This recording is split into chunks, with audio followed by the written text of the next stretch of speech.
Que fait l'arme de Frostbound? Elle a un passif qui dit « Infliger des dégâts à un ennemi avec cette arme peut le geler, réduisant sa force et sa vitesse. » Ensuite, on a les compétences. C'est la danse des 7000 flocons de neige. Avec clic droit, ça active une séquence de mouvements rythmiques qui inflige des dégâts aux ennemis proches plusieurs fois. Voilà. Puis on a la calamité, c'est clic droit en étant accroupi.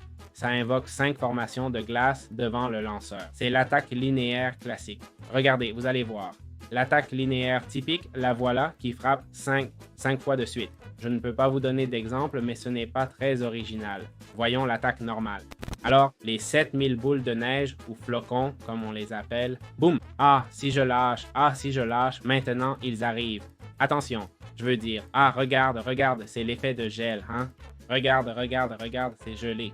Voyons si je peux en toucher un sans le tuer. Là, il est congelé.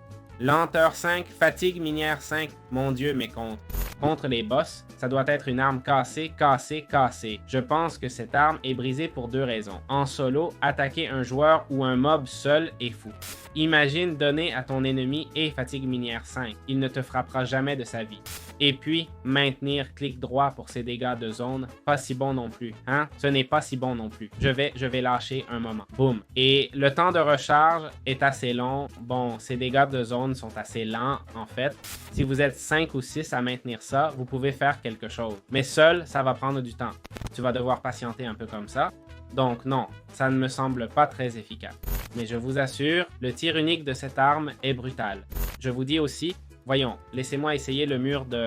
Voilà, on va lui lancer le mur. Je ne le tue pas avec le mur. Bah, que le mur ne le tue pas, vu la difficulté de viser un joueur avec ça, hein? Boum! Bon, pas si compliqué finalement. Mais il y a un timing important. Et ça fait combien de dégâts? Ce n'est pas indiqué, non? 10 en attaque. Puis, non, comme arme, c'est brutal, hein? Je ne dirais pas que c'est la meilleure. Ah, je pense que comparé au Solaris, pas du tout. Au Bridge Breaker, le Frostbound, si te touche une fois un clic gauche à courte distance, c'est fini. C'est clair. Donc voilà, c'est une arme vraiment très bonne, sincèrement.